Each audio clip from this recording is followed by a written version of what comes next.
Welcome back to Capital Talk. My guest today, a woman who just refuses to give up the fight. She tried at mayoral seat in Nairobi, didn't get it. She tried for Embakasi, didn't get it, but she's fighting on. Esther Muthoni Rosanna Pesaris. So Esther, all of a sudden during this Embakasi campaign, you threw the name Muthoni at us, which shocked a few people. Where did that come from? Yeah, when I saw the PNU elite or the top brass or the heavyweights saying that this seat has to come to us, meaning the Kikuyus, you know, I thought to myself, bloody hell, I'm Kikuyu, you know, I mean, so bring in the Kikuyu name, Muthoni. So I brought in the name. Obviously it was strategic. I'm a marketing person. You do what you have to do to sell your product. And I am Muthoni. Okay, I don't speak fluent Kikuyu. I mean, I know the keywords Ngai, Mbesha, you know. Are those the keywords? Yeah, God and money, yeah.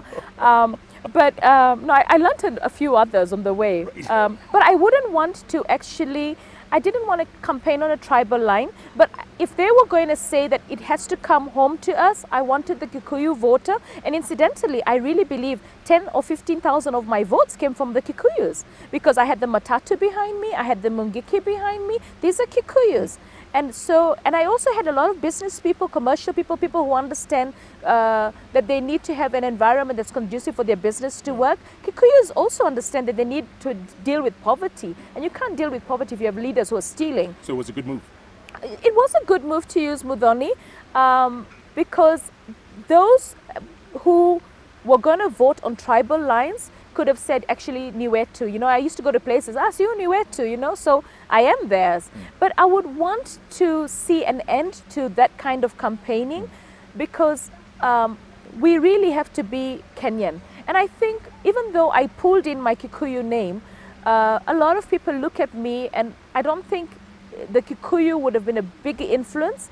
I mean, for me, the Matatu business has issues, so they preferred me to deal with their problems. The hawkers have issues. They preferred me to deal with their problems. The Juakali have issues. And if 80,000 of that registered voters are Kikuyus, then I am sure they would want somebody who can make commercial sense of their businesses. Okay, so your name is national. Clearly, I mean, Esther Pesaris is more national than... Okay. But you know, when I was in school, I was Muthoni. Is that you know, right? and the reason why I dropped Muthoni and went to Esther, it was amazing. And this was somewhere around the mid 80s or late 80s, no, hold on, 90s, when I was dealing with Coca-Cola. And one of the Coca-Cola presidents said to me, you know, you're using this name Muthoni, and now the president is Moi. It was after the coup, I think. And he said, do you think it will do well for your business? And at that time, come to think about it, at that time, there was still this notion that Moi was not favorable to Kikuyus because we tried to overthrow him, so to speak. And so this Kikuyu name wasn't working. So I dropped Muthoni and I went to Esther. But it's now when everything falls into place and you see that the influence of tribalism in politics in Kenya is and has been there. And it's not going away anytime soon. But yeah. Would you run anywhere else now, Esther? I mean... No, I mean, I'm a Nairobi girl. So I'm obviously going to do my politics in the capital city. I would, if the mayor was electable by the people and would have power to sort out local authorities, I would definitely be interested in that. Yeah. Right now, the mayor has no power to do anything. It's the technocrats, and it's a system that's so well set. But you ran for it, Esther. I mean, if you were there, would you have no powers? No, at that point, I wouldn't have had powers, but it was, for me, it was a way to get in and learn the systems that I would need to change if I became the mayor by the people. Because both Kibaki and Raila was saying that within a year, we're going to have the mayors of Nairobi elected by the people. So it was an opportunity. Go in, become the mayor, understand the systems, understand the problems, and then stand up and be a candidate that is already done some few good things while there for a year. So it was like a learning process. A learning process curve, yeah. for me. Okay, let me ask you this. Deputy Prime Minister Musalia Mudavadi, who's the new Minister for Local Government, said he's going to revamp the list of candidates for councillor. Yes. Would you take that? No. I wouldn't take it right now because right now I have a people in Embakasi, 27,000 voters. that believe in me, and a lot more that didn't come out to vote.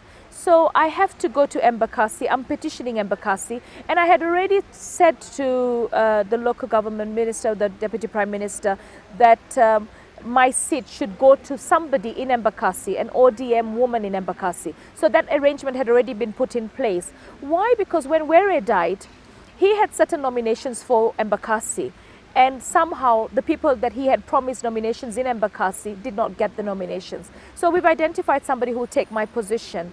But having said that, as a member of parliament for Nairobi, or as a leader in Nairobi, and having ODM controlling most of the council, now that we're going to clean up the mess of Uhuru, we will be in a position to guide the mayor. I mean, I do talk to the mayor once in a while. And the leaders of the council. We have a lot of problems in the council.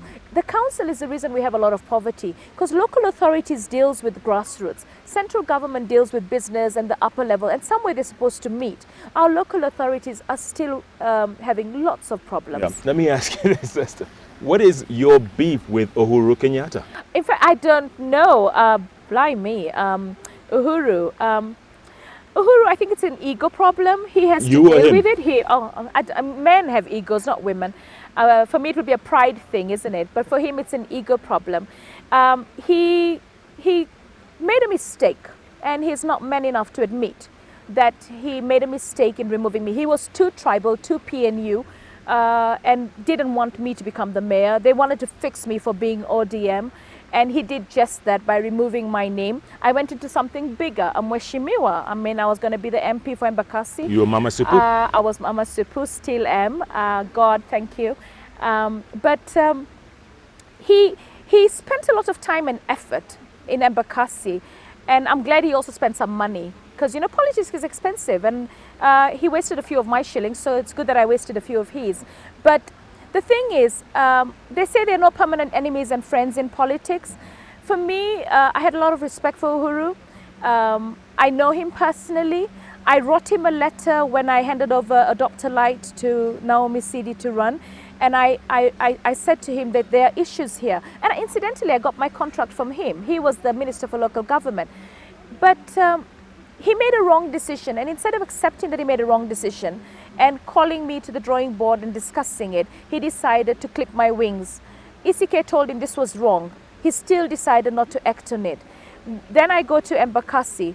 I think if I had gone to Parliament, he would have been embarrassed, you know. And so he decided to champion and be part and parcel of the whole process to rig the election. So you're determined to get to Parliament just to show Uhuru? You know, I saw an article in the Nairobi Star that said, what did it say?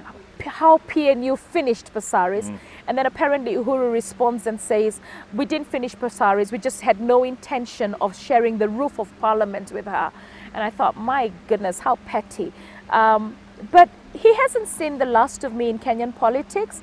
I think he should worry more about Gatundu and his ambitions to be president one day in the near future. And he needs good leaders. And he shouldn't be backing leaders that are not good, because Kenyans will judge him by that. A lot of people, he's building me. I've become so famous. Now I walk on the road, there's Esther Pasaris, there's Mama Supu. I mean, Uhuru is building me. And I think it's about time that he got on with his job, because he has a big job to do for the country.